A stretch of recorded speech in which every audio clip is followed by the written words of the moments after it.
Textos, contextos y pretextos. Un espacio crítico para la reflexión ética, política y cultural.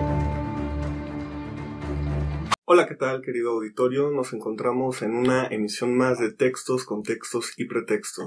En esta ocasión nos complace la presencia del doctor José Gandarilla y bueno, pues estaremos en este conversatorio aquí con mi colega Juan Manuel Contreras Colín y su servidor Luis Francisco Novo Espinosa.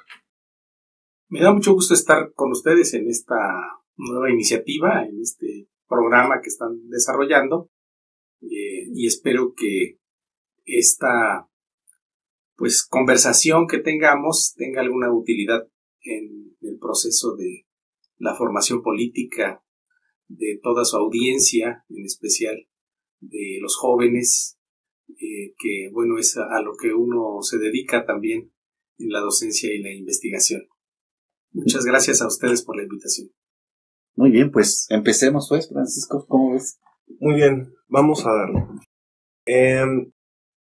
Nos gustaría que nos platicara acerca de la relación que hay entre economía y poder político. En su texto La naturaleza del ornitorrinco, nos gustaría saber ¿cuáles son las características principales de la economía política de la Cuarta Transformación y cuáles son las características principales de esta economía moral a la que apunta el gobierno de AMLO?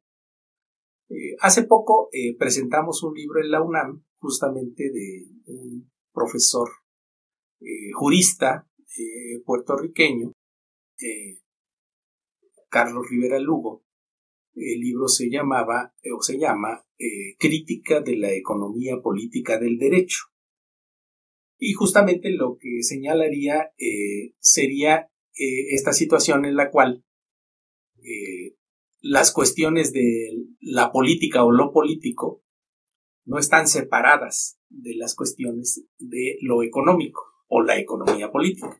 Pero lo que ahí se señala es justamente la vinculación. ¿Qué aspecto más determinante de la realidad de la política si no es el aspecto del Estado o de la ley, ¿no? Elementos que en el proceso que estamos viviendo en México en estos años, no solo en la coyuntura más inmediata del proceso de hace una semana y de lo que viene, sino de los 6 años de gobierno de López Obrador, pues ha estado muy en debate justamente la cuestión de la ley, ¿no? O de la estructura jurídica como una cierta red de relaciones en la que se estatuye un determinado régimen, el régimen político, que de alguna manera expresa el ordenamiento anterior, es decir, es el ordenamiento jurídico correspondiente al orden neoliberal.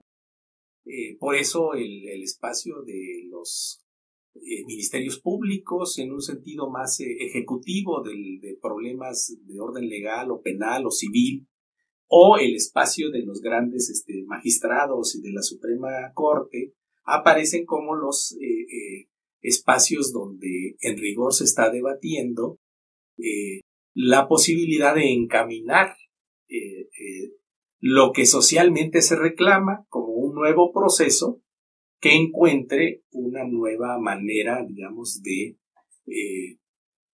conducirse en el terreno legal. En el terreno legal jurídico, pues toda la estructura corresponde al ordenamiento anterior.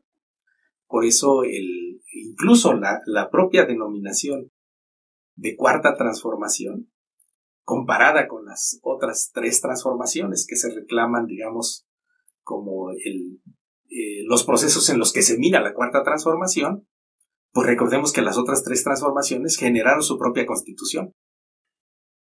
En este caso estamos en una especie de Cuarta Transformación, pero que ha encontrado una gran oposición, podríamos decirlo como lo definía Marx, del partido del orden, que impide o que está, digamos, pertrechada en el marco jurídico para impedir que esa transformación, que esta nueva transformación, la cuarta transformación, encontrase también un modo de plasmarse como un nuevo pacto, una nueva estructura jurídica, una nueva constitución. De hecho, el propio López Obrador y partes importantes del movimiento que encabeza, pues no estarían tan de acuerdo, o no están, digámoslo así, tan definitivamente pronunciándose porque eso fuese lo que se desarrollase, ¿no? Como una nueva constitución. Se ha dicho, más bien, en el marco de la ley, pues se van a hacer los cambios pertinentes, ¿no? Por eso, también incluso uno podría señalar que esa no es necesariamente una condición nueva, con sus bemoles, o sea, con el cuidado de lo que significaría cualquier comparación histórica, pero recordemos que en el marco del gobierno de López Mateos, por ejemplo, él, en lo que se consideró la doctrina de Guaymas, él llegó a definir en uno de sus discursos, en aquel municipio de Sonora, decía él: en el marco de la Constitución, mi proyecto es de extrema izquierda. Es decir, se colocaba más o menos en los límites o en los márgenes de lo que ese liberalismo social en ese momento le permitía. Aquí estamos un paso más adelante. ¿Por qué?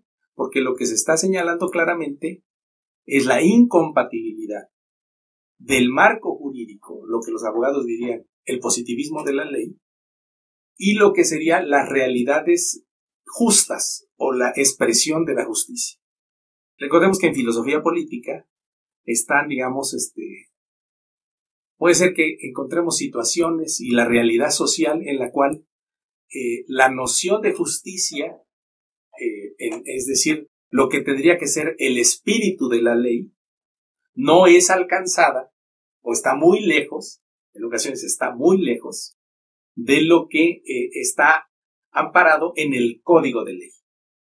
Nuestro país, el último impulso constituyente que tuvo, la Revolución del 10-17, creó un marco jurídico, un pacto de ciento y tantos artículos de la Constitución, pero con algunos de ellos los más importantes, ¿no?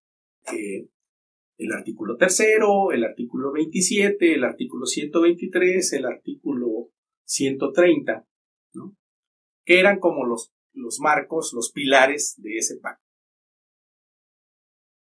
Rigieron más o menos hasta lo que se considera el impulso fuerte de esa revolución, que es hasta el cardenismo.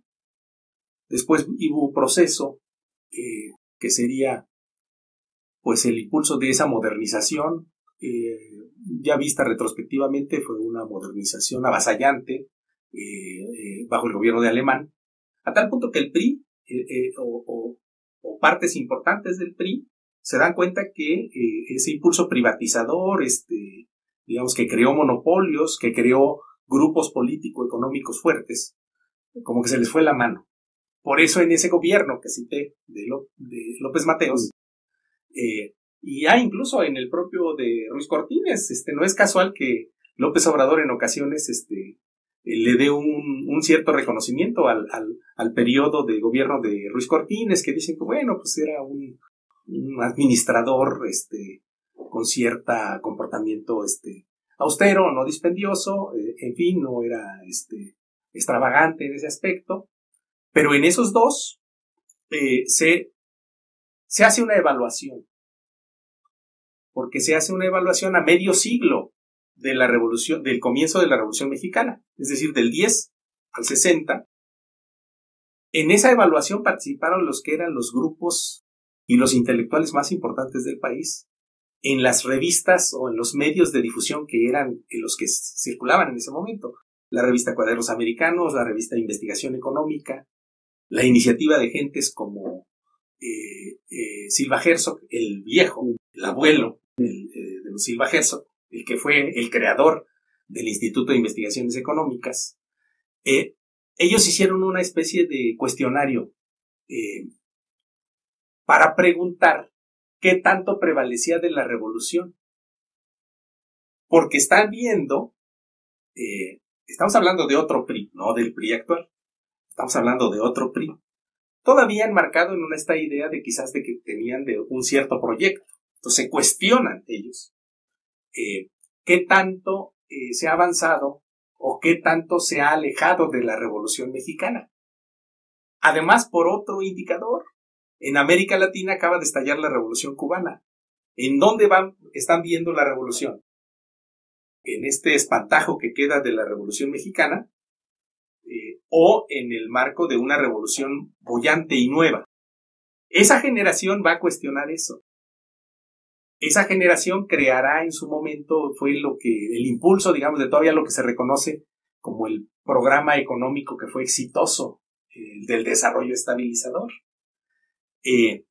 Yo creo que el proceso actual en el que estamos estaría reconstituyendo, en cierto modo, bases de ese proyecto que fue abandonado, que fue derrotado de alguna manera en la historia de nuestro país, porque el recambio que hubo de fines de los años 70, comienzos de los años 80, el proceso que se conoce como el proceso del neoliberalismo, fue verdaderamente un proceso de construcción del olvido completamente de la historia de nuestro país, en ese sentido, como una historia disputada en la que se está planteando pues hacia dónde se conduce el desarrollo, qué tanta marginación está creando ese desarrollo, si verdaderamente ese desarrollo digamos, está teniendo la capacidad de arrastrar a todos los mexicanos, o si más bien les está pasando por encima. Recordemos,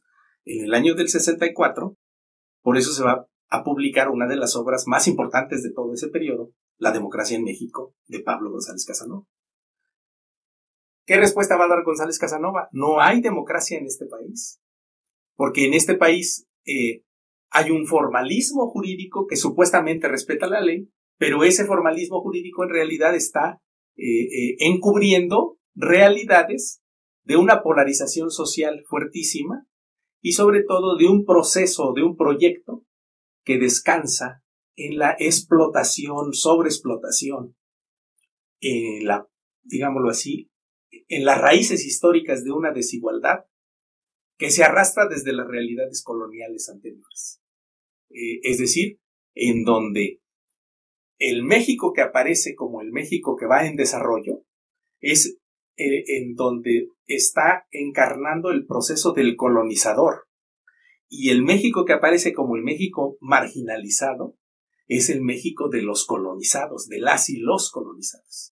Pues qué interesante este recorrido histórico, José, que nos has hecho para entender la problemática actual de este vínculo necesario que hay entre política, economía y ahora el marco jurídico, que viene de alguna forma como marco jurídico, que es anormar las relaciones, pero también amarrar las relaciones, ¿no? Y hacer una lectura crítica de el acto de normar, me parece que es necesario, porque no podría caminar una transformación en el ámbito de lo político, en el ámbito de lo económico, sin una reforma también igual de profunda en el ámbito de lo jurídico. Sin embargo, en tu artículo nos haces ver que es difícil definir cuál es el tipo de modelo económico, hacia dónde camina la 4T en términos de esta complejidad internacional, de un modo de organización capitalista que tiene necesariamente incidencias en el orden nacional. ¿Cuál valoras tú que sería, por qué resulta difícil? ¿Qué coexiste, qué subsiste entre lo que tenemos y lo que se desea transformar? Eso sería como un planteamiento que me gustaría que nos compartieras. Hay un proceso de transición del capitalismo en el marco de una crisis muy fuerte que viene arrastrando el capitalismo y que no ha resuelto. Propiamente desde mediados, para no irnos hasta calendas griegas, que sería, digamos, de los mediados de los años 70, de la crisis del petróleo del 73, la guerra en Medio Oriente de aquella época, del funcionamiento ya de la nueva forma del capital financiero que comienza bajo esas etapas, ¿Cómo se resuelve ese conflicto de la cuestión petrolera de los años 70? Bueno, los Estados Unidos establecen una suerte de negociación con esos grandes jeques que son propiamente dueños de países, esos principados o reinos, en donde los Estados Unidos más o menos les venden la posibilidad de protección, pero que ellos los rendimientos que van a tener de esos grandes yacimientos de petróleo, pues los depositen financieramente en las plazas de lo que sería la City de Nueva York. Es decir, que financieramente, de alguna manera, algo del beneficio de ese extractivismo petrolero va a dar hacia los Estados Unidos, hacia los gestores de fondos y demás, que entonces van a tener unas grandes masas monetarias. Esas grandes masas monetarias tienen que encontrar una cierta canalización hacia dónde se va a utilizar ese dinero. Y ese dinero pues se va a utilizar muchas veces en crear burbujas, burbujas especulativas, burbujas que fueron el endeudamiento externo de los países del tercer mundo, después el endeudamiento en la creación de la apertura de las bolsas de valores, de los mercados de capital. Entonces estamos viviendo los efectos de esas grandes burbujas. La última más reciente, conocida, digamos, es la burbuja inmobiliaria de la crisis del 2008, ¿no? Que afectó, ya no solo hay afectación a los países periféricos, sino ya dentro de las mismas comarcas, los espacios de los céntricos del capitalismo, hay afectación clara. Quizás no una afectación indiscriminada, hay una afectación a veces perfilada, racializada, por ejemplo. Por la crisis del 2008, por ejemplo, en Estados Unidos, ¿quiénes fueron los más afectados? Fueron los sectores de los consumidores hispanos, de procedencia hispana o de procedencia afroamericana, que habían sido pues muy orientados a la compra de viviendas, pues si rentaban a que compraran nuevas edificaciones, en fin, y después obviamente cuando tuvieron dificultades para pagar, pues esas viviendas son recuperadas por los bancos, vueltas a poner en circulación, en venta, en fin. Entonces, de esa crisis no se había salido. De la crisis del 2008, ese boquete financiero para los países, incluso del G7, fueron miles de millones de dólares. Nosotros, a su vez, como realidad del capitalismo latinoamericano, ya habíamos experimentado diversas crisis, ¿no? Desde la crisis del denominado efecto tequila, que generó, ¿qué generó? Generó la reestructuración del sistema bancario en nuestro país al amparo de un determinado marco jurídico aprobado por los diputados, que es el del FOBAPROA. Así es. El FOBAPROA, ¿qué significa para las finanzas de nuestro país? Que estás destinando una buena parte del presupuesto corriente para seguirle pagando a los bancos, porque las deudas se desarrollaron entre los bancos. El espejismo era que se protegía al ahorrador, pero no. Lo que se protegía era más bien a los propietarios de los bancos, y entonces estamos pagando como renta financiera. Se decía que eso iba a terminar como en aquellos años que empezó, del 95. Se decía, bueno, pues quizás eso termine con Cedillo, sean unos 25, 30 años. O sea, tendría que estar terminando ahorita. Ahora se dice, no, eso va a seguir al menos hasta el 2040 o hasta el 2070, es decir, a la siguiente generación todavía. Parte de el recurso de gasto corriente va destinado a pagar como renta financiera a los banqueros esa deuda. ¿Por qué? Porque México se endeudó por cerca de 55,000 millones de dólares en aquella época. Era la deuda más importante de los países periféricos en su momento. Ahora se habla de que también se ha endeudado por cerca de 55,000, por ejemplo, Macri en Argentina, y la economía argentina está resintiendo ese endeudamiento en el proceso que está viviendo verdaderamente de aniquilación social. Es una especie de genocidio económico. Entonces, el capitalismo entero no se ha reestructurado enteramente, no ha salido de ese problema de la crisis. tiene por eso una suerte de condiciones de sobreacumulación. ¿Qué quiere decir condiciones de sobreacumulación? Que el capital no encuentra una alocación productiva que pueda de alguna manera encontrar el suficiente rendimiento que demanda el capital. Es decir, el capital no es que no se pueda invertir, no se puede invertir en la medida del rendimiento que espera obtener. Vivimos un proceso bajo el neoliberalismo y todavía de lo que los autores de historia económica denominarían la venganza del rentista.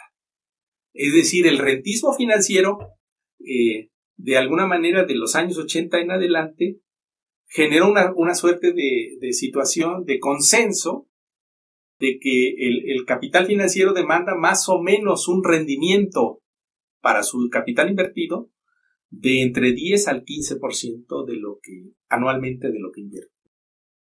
No hay economía productiva que pueda resistir esa exigencia del rendimiento financiero. Es decir, una economía productiva tendría que tener la capacidad de generar una actividad económica de un mayor rendimiento a esa tasa rentista. ¿Y no es eso irracional? Es la completa irracionalidad del sistema. Por eso vivimos en una lógica en la cual, en el marco de esta crisis que no se ha solucionado del capitalismo, porque ¿qué significaría la solución de la crisis de ese tipo de capitalismo? Pues la construcción de un orden social diferente, que de alguna manera reconociese que justamente la presión hacia la actividad productiva para generar un mayor nivel de rentabilidad de que el que exige el capital financiero, pues está significando la destrucción del mundo entero. Claro. La destrucción en el sentido de el extractivismo y el rompimiento de la frontera del mundo silvestre con respecto al mundo urbano, que es lo que estalló con la pandemia. La cuestión de que una masa poblacional para los capitalistas y los neoliberales propiamente sale sobrando. Es lo que se ha discutido en muchos países de América Latina. El caso más escandaloso es el de Argentina. Desde el macrismo, los neoliberales macristas y ahora los ordo neoliberales o propiamente fascistas con Milei, pues ellos trabajan con modelos en los cuales hay conjuntos poblacionales de millones de gentes que propiamente salen sobrando. Son prescindibles. Por eso justamente ellos demandan eso, que es la aniquilación de la gente.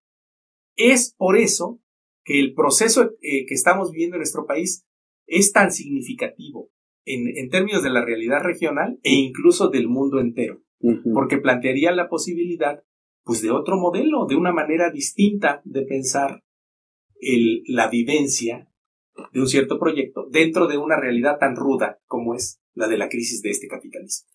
Pero siempre, perdón, Francisco, pero siempre implicaría un proceso como de transición, justo, proceso, es decir, etapas. No se puede en el actual contexto mundial, por lo que nos has comentado, transitar de la noche a la mañana, ni el mismo Milei puede hacerlo.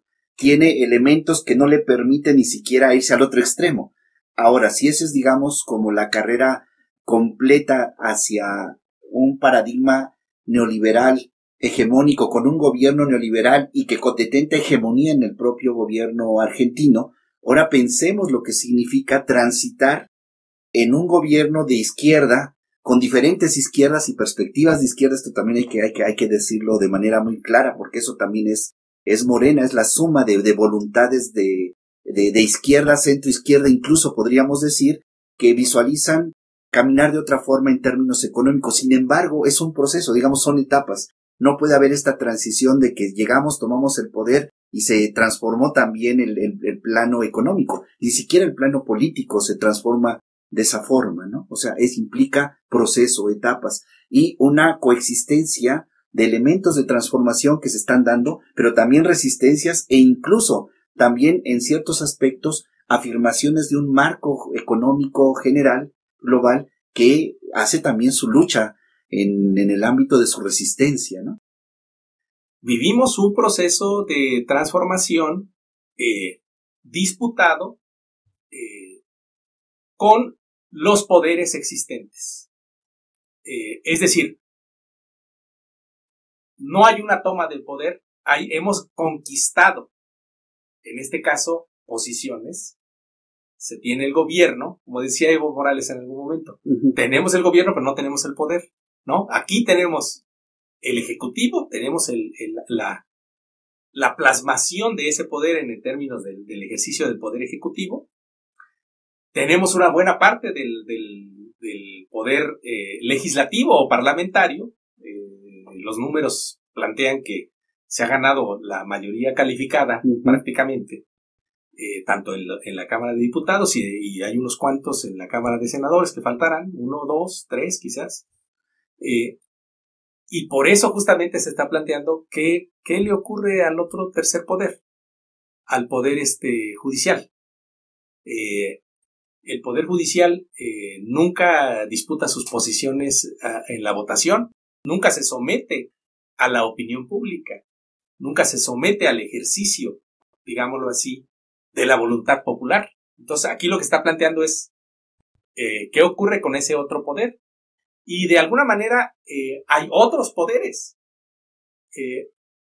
El poder mediático, es decir, el poder de los medios establecidos, es expresión del poder económico. Porque ¿qué hacía los medios bajo la lógica de los gobiernos neoliberales? Los medios se constituyen en espacios de presión. Los medios son posesión de grupos económicos. Los grupos económicos tienen demandas que de alguna manera le hacen saber a quien ocupa las posiciones de gobierno como representante de la comunidad política, pues le hacen saber sus demandas. Por eso hay una gran presión, pues, para desacreditar a una determinada figura. Pues obviamente en los gobiernos anteriores, pues esos gobiernos eran parte del poder económico neoliberal, entonces pues no había como tal, eran grandes amigos, ¿no? No había tal presión. Ahora, en el caso de López Obrador, por eso, bajo un poder ejecutivo que presenta otra idea de proyecto, que presenta a otro interlocutor, el pueblo mexicano, pues obviamente los medios se presentan como la completa expresión de una oposición a eso. Y una presión para que la situación económica o la situación de la realidad económica de los grandes grupos económicos no se modifique. Es decir, son como enunciadores de una determinada presión. ¿Para qué? Pues no vaya a ser que se empiecen a plantear el aumentar los impuestos o que los impuestos se paguen, o no vaya a ser que esta idea cale de que pues, la gente empiece a querer tener mejores condiciones de trabajo, y entonces la demanda salarial, o que las cuestiones de las realidades del impacto sobre el entorno, la ecología, empiecen a plantearse socialmente de por qué ciertos grupos capitalistas desarrollan sus actividades con ese costo ambiental e hídrico tan fuerte. Por ejemplo, las minerías, las cuestiones de los grupos canadienses, que son los que encabezan a la gran minería a cielo abierto y demás, que consumen el agua que tendría que ser de consumo humano, porque además vivimos en la condición de esta especie de colapso climático del capitalismo actual, en donde la escasez del agua, para el caso de México, es una de las más fuertes expresiones de ese colapso climático. Pero no, se destina el agua para el enfriamiento en las industrias, para garantizarle las cuestiones de la limpieza de los minerales. El ejemplo más claro fue la cuestión de Elon Musk y decidiendo colocar sus fábricas para estar cerca de la frontera con Estados Unidos en Monterrey o en Nuevo León, que no hay agua suficiente. Por eso el gobierno actual le decía, no, pues mejor vete hacia la parte del sureste porque ahí sí hay agua. Bueno, el problema está en cómo se le va a dar cabida a esa cuestión, ¿no? Entonces, estamos en un problema justamente de una transición que tiene que generar procesos de conflicto, procesos de negociación, pero que en esa negociación no se sacrifiquen los principios, pues, claro, ¿no? De lo que sería el proceso de la actual cuarta transformación o el segundo piso de la transformación. Es decir, no se puede generar un proceso económico ajeno enteramente a los principios neoliberales, porque ese es el caldo de cultivo desde el que estamos saliendo, ¿no?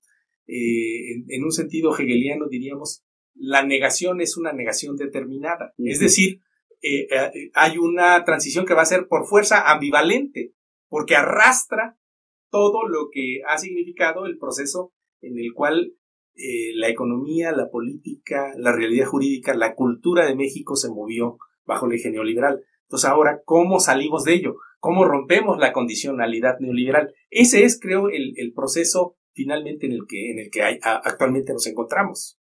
Claro. A mí me gustaría, José, 3 puntitos que nos comentaras muy puntuales. El primero, que tiene que ver con este último punto que has planteado. Económicamente, ¿cómo calificarías tú el proceso con el presidente Andrés Manuel López Obrador en términos, primero, de frenar el empobrecimiento de la población, segundo, dar una cierta estabilidad, al menos de contar con lo básico, y tercero, este último punto que trataste, la cristalización en derechos? No solamente una ayuda, sino una cristalización de un derecho. ¿Eso cómo lo calificarías como en términos globales, en el marco de lo que él llamó esto de la economía moral? Esa es la primera. La segunda, este otro aspecto de una pedagogía política cotidiana de lo que significaron las mañaneras del presidente, como el espacio político es un espacio también pedagógico, no solamente de ejercicio de poder, sino también de comprensión de poder, ¿no? Que es otro aspecto que él nos mostró, que incluso quizá uno de los puntos más importantes es que demostró que el interés último del PRI, del PAN, del PRD y de los sectores conservadores de la sociedad mexicana, el proyecto es el mismo, nada más que con diferentes colores, ¿no? Como proceso pedagógico eso. Y la tercera, que me gustaría, ¿cómo visualizas tú el tema de la perspectiva del nuevo gobierno nacional, ahora con esta fuerza también legislativa, como condición de posibilidad de profundas transformaciones constitucionales, en el sentido de ir más allá de lo que se ha conseguido? Se consiguió un gobierno federal, el ejecutivo, se consigue ahora un gobierno en el sentido profundo del concepto de un Estado, ahora con el poder legislativo, y esta perspectiva hará cosas.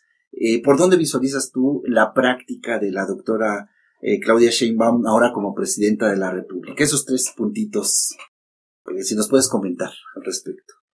De manera más puntual con respecto al primero, hasta el propio INEGI ha mostrado las cifras y los organismos encargados de contar o de medir, digamos, esa situación, de que hubo un problema, una situación en la cual se redujo la pobreza. O sea, eso es un hecho real en términos de los propios indicadores económicos, ¿no? Que eso es de lo que decía López Obrador, que le daba más felicidad, ¿no? En efecto, si vemos a eso, habría una situación en la cual los mexicanos que estarían en condición de pobreza extrema o de pobreza bajaron, ¿no? El número total. Hubo un avance, quizás no suficiente, con relación a ese otro sector que polarmente se ubicaría como los ricos o los que tienen mejores condiciones económicas, es decir, la cuestión de la desigualdad. Hubo un avance, quizás no suficiente. Eso es un poco lo que en los años 70 González Casanova definía en un artículo de el México que tiene y el México que no tiene. Es decir, en términos de desigualdad, todavía son muy pocos los que tienen el acceso a esas dimensiones de lo que sería la vida moderna, y aquellos que no tienen, no alcanzan ese acceso, ¿no? Ahí hay que avanzar más en la cuestión de la desigualdad, es decir, la distribución de la riqueza, ¿no? Y siempre se va a plantear la cuestión de si se avanzó lo suficiente o se podría avanzar más. Y ahí, bueno, pues es una evaluación que la gente siempre hace sobre este tipo de gobiernos, ¿no? Populistas, progresistas o demás. Uno querría que avanzaran más, pero la realidad histórica de la situación de la que se sale y en la que estamos, pues digamos, se avanzó lo suficiente. Es decir, la gente tiene un acceso pues si no ubicable, digamos, en menos de lo mínimo, que era lo que antes existía, pues se adquiere, la familia mexicana tiene la capacidad de adquirir lo básico y un poco más, ¿no? Entonces, sí se ha avanzado en esa situación. En primer lugar, con respecto a los 3 puntos que preguntabas, ¿no? La segunda cuestión. Y esa es también una pregunta que se plantea, o sea, Claudia Sheinbaum, es decir, la virtual presidenta electa, ¿seguirá con esta cuestión del ejercicio de las denominadas conferencias mañaneras? ¿O qué hará? No lo sabemos todavía. Pero lo que se ha mostrado es que era un ejercicio propiamente, no tanto de comunicación, era prácticamente una manera de plantear su política de Estado. Es decir, está la educación y la formación política, pero está también la cuestión de el mostrar resultados. Porque esa es una enseñanza, una lectura política respecto también a otros procesos políticos que han ocurrido en nuestra región, en donde no ha habido capacidad de mostrar los resultados.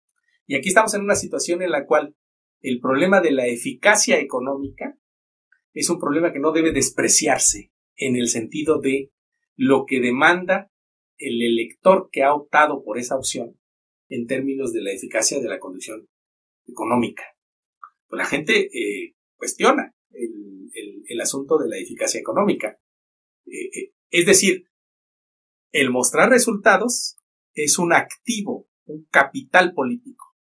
Por eso la conferencia mañanera no es solamente la idea de la comunicación y de, bueno, generar la opinión pública. Es la demostración de que hay una política de Estado y de que ésta muestra resultados y de por dónde va canalizándose el proyecto, ¿no? Cuando López Obrador, desde su proposición de lo que fue el Plan Nacional de Desarrollo, mucha gente ya no lo recuerda, pero que el Plan Nacional de Desarrollo era un documento ciertamente breve y que decía, apuntemos a un México de paz con justicia. Pero ese México de paz con justicia, se decía también, le llegó la hora al sureste. ¿Qué significa le llegó la hora al sureste? Ahí van grandes proyectos. Proyectos que de alguna manera rehabilitaban algo que con el neoliberalismo se desmontó completamente.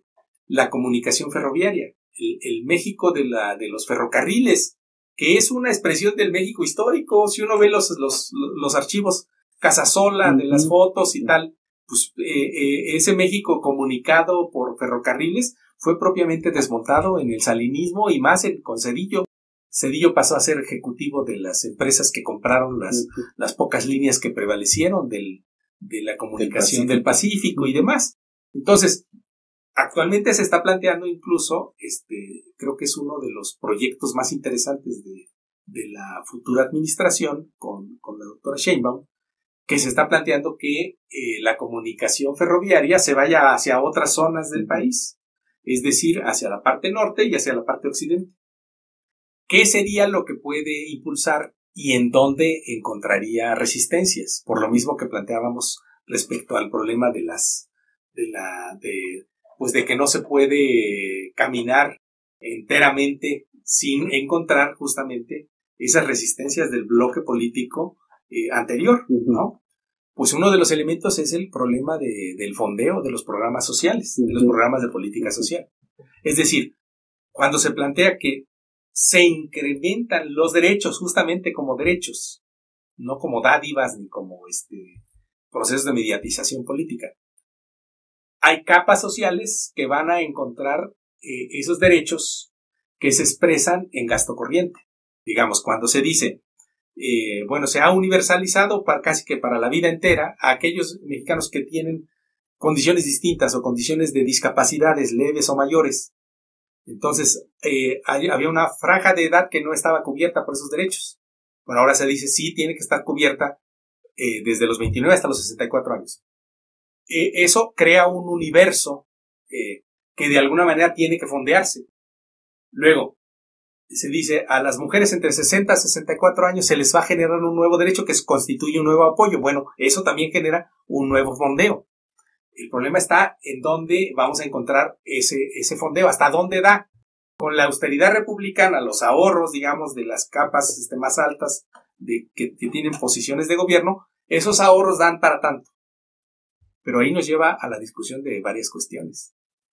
Por un lado, si no se van a atacar los impuestos, que ya se dijo que López Obrador lo había dicho así, ¿no? Los primeros 3 años de gobierno no habrá incremento de los impuestos. Después vino la pandemia y dijo, bueno, pues tampoco de la segunda parte.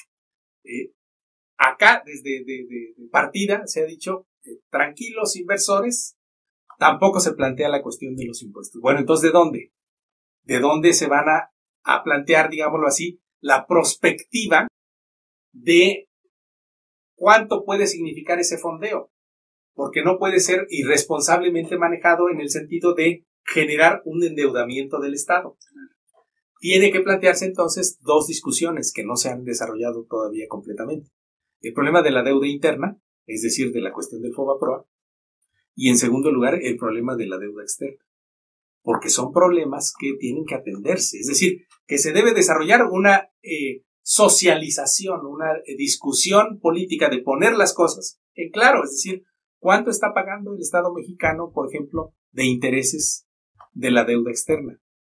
¿Cuánto de la deuda externa está, digamos, significando con relación al Producto Interno Bruto? Por lo que se dice, bueno, es manejable, pero hacerla manejable, pero que significara una posibilidad de disponer de ese fondeo, sería un programa muy interesante. Es decir, que los que estén alrededor, que van a llevar la situación económica, cuando menos se lo presente como un objetivo al menos de estudio y de plantear un diagnóstico. Por otro lado, cuando se plantean los polos de desarrollo, los diversos polos que va a haber de desarrollo en otros espacios del país, pues obviamente en ese sentido, para la cuestión del capital privado, desde luego que esos polos de desarrollo pueden ser o complemento o competencia. Es decir, la presencia pública del Estado, que es algo que también se planteó en el proceso de la Cuarta Transformación, era devolver la rectoría general al Estado. Devolver la rectoría general al Estado quería decir la política pública está orientada a una situación en la cual el Estado como entidad se plantea una cierta política y el Estado incluso puede aparecer como empresa o como actor del proceso económico. Entonces ahí estamos ante una situación hasta qué posibilidades tiene nuestro Estado de volverse a presentar como ese actor. Ya la cuestión de la reforma energética lo planteó en sus términos, ¿no? O sea, cuando dice, el Estado mexicano tuvo la capacidad de comprar una refinería en tal lugar. El Estado mexicano tiene la capacidad de crear o dar las bases para que se cree la nueva refinería de Dos Bocas. Es decir, se va a vender gasolina ya por parte del Estado mexicano, dejaremos entonces de ser importadores plenos de gasolina. Con relación a la cuestión eléctrica, aquí tuvimos con el neoliberalismo y sobre todo con el gobierno de Calderón, de la Internacional Conservadora, ligada al Partido Popular, a todos estos grupos de políticos conservadores, de que bajo el discurso de las energías limpias se le dieron todas las facilidades a Iberdrola, a todas esas grandes compañías. Bueno, cuando hubo el cambio de rectoría hace unos años, uno de los personajes que se presentó como candidato, que no quedó como rector, a las semanas después ya estaba como gran ejecutivo de una de las compañías de Iberdrola.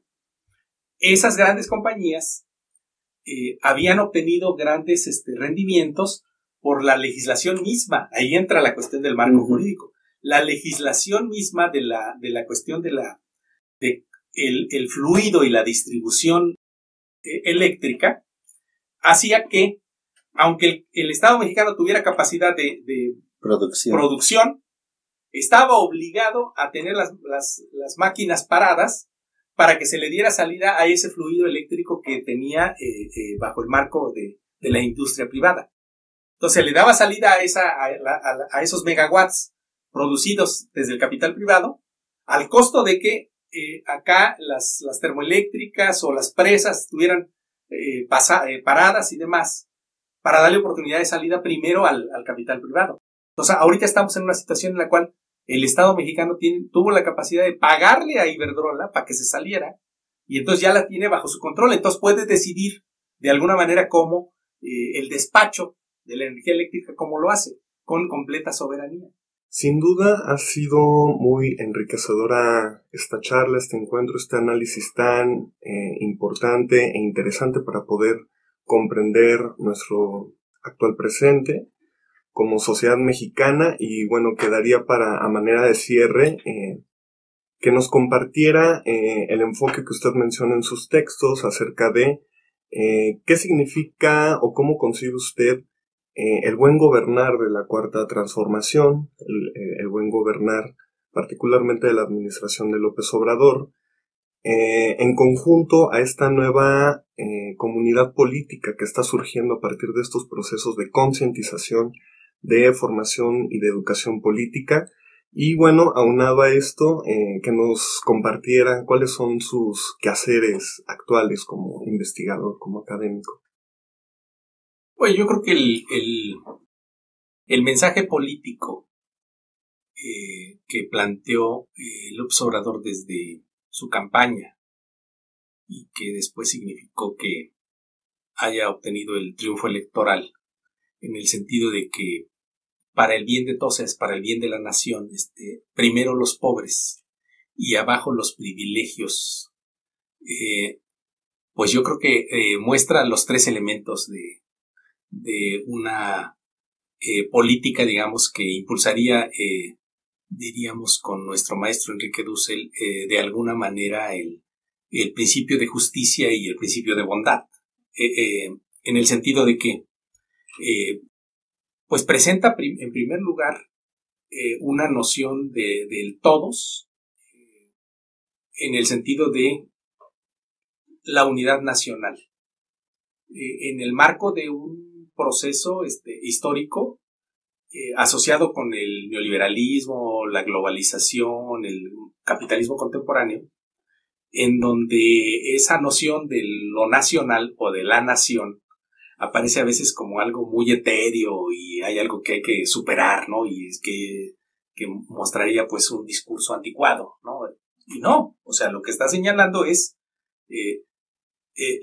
la unidad nacional expresa de alguna manera una articulación que obviamente bajo la lógica del neoliberalismo pues ha sido tendencialmente expuesta a un franco deterioro. Por esa razón se opta ética y políticamente por la cuestión de señalar al México de abajo, a los pobres como digámoslo así, como la parte significativa del pueblo. Ese es otro de los elementos fundamentales del discurso político de la Cuarta Transformación, la cuestión del pueblo.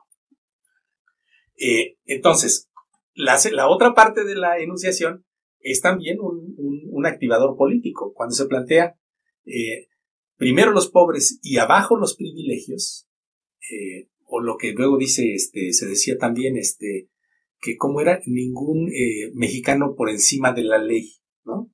Es decir, la cuestión de ingresos mal habidos, de la expresión del México de la corrupción, es decir, de esta idea de que puede, pues la gente aspiraría a acceder a condiciones mejores, incluso incurriendo en situaciones de la ilegalidad o la franca conexión, que también es muy del capitalismo actual, la articulación entre corrupción y capitalismo. ¿no? Entonces, ahí se está atacando a otra cuestión, que es, bueno, pues tenemos que arribar a una situación en la cual no sean unos cuantos los que en su aspiración a acceder a la vida buena, es decir, el México verdaderamente moderno, pues que esté de alguna manera el precio que haya que pagar para que esos pocos accedan a la vida buena sea el que el resto de la sociedad estemos expuestos a una situación de inadecuadas situaciones. Entonces, yo creo que el proceso de activación política a las capas significativas a las que están absorbiendo ese mensaje, pues es un elemento que hay que seguir machacándole en eso, ¿no? Porque se ha llegado a un punto en el cual incluso había una valoración respecto al cambio de actitud que podían tener esos denominados sectores intermedios, o esos, algunos decían esos sectores aspiracionistas, ¿no? Es decir, hacia dónde se van a inclinar, ¿no? Porque no olvidemos que la cuestión de la clase media no es una cuestión socioeconómica, es una cuestión de posicionamiento respecto a la situación social. Entonces tenemos, por ejemplo, si uno revisa con cuidado los microdatos de la elección, uno puede ver, por ejemplo, que hay unidades habitacionales en donde gana la oposición. Pero verdaderamente no es que sean sectores sociales que, digamos, donde esté el México de arriba. Pero es gente que piensa que está situada en ese México de arriba. Cuando en realidad pues son condiciones económicas no muy extravagantes ni de una gran ingreso, ¿no? Pero la gente piensa que sí tiene gran ingreso y que debe diferenciarse de otras condiciones. Entonces hay grandes unidades habitacionales donde ha ganado la oposición por esa razón. Hay que presentar un mayor trabajo político ahí. Yo creo que eso es una de las labores que tiene que desempeñar los espacios como los del Instituto de Formación Política. Incluso que tiene que ir más allá de la cuestión solamente del alcance, digamos, de lo digital o de la cuestión a distancia. Tiene que desarrollarse un trabajo más de orden territorial. Es decir, pues desarrollar procesos de educación política, quizás eventos culturales, de transmisión, de llegar a esas capas y de sensibilización. ¿Para qué? Para que pudiéramos de alguna manera, pues, consolidar el mensaje político de lo que aquí se ha planteado y el proceso también en el que estamos inmiscuidos. Estoy desarrollando en un futuro libro que quizás aparezca a fines de este año, que se va a publicar, si todo sale bien, en España, sobre la cuestión de la totalidad del capital, la teoría crítica y la teoría crítica descolonial. Es un conjunto de ensayos con una cierta hilo conductor en el marco de un proyecto que he desarrollado en los últimos años de pensar los temas de la modernidad, la colonialidad. Esto que desarrollábamos en interlocución con ciertos grupos de pensadoras y pensadores. Pues agradecemos mucho tu presencia aquí con nosotros, José, muchas gracias, ha sido un placer tenerte aquí y por supuesto que te tomamos la palabra, vamos a reunirnos nuevamente a discutir sobre tus futuras investigaciones y un tema fundamental que tú has planteado aquí, el tema del vínculo entre la ética, la política y la economía que ahora estás tú desarrollando. Muchas gracias y agradecemos también su presencia con nosotras y nosotros en textos, contextos y pretextos. Gracias, Francisco. Gracias a usted. Gracias.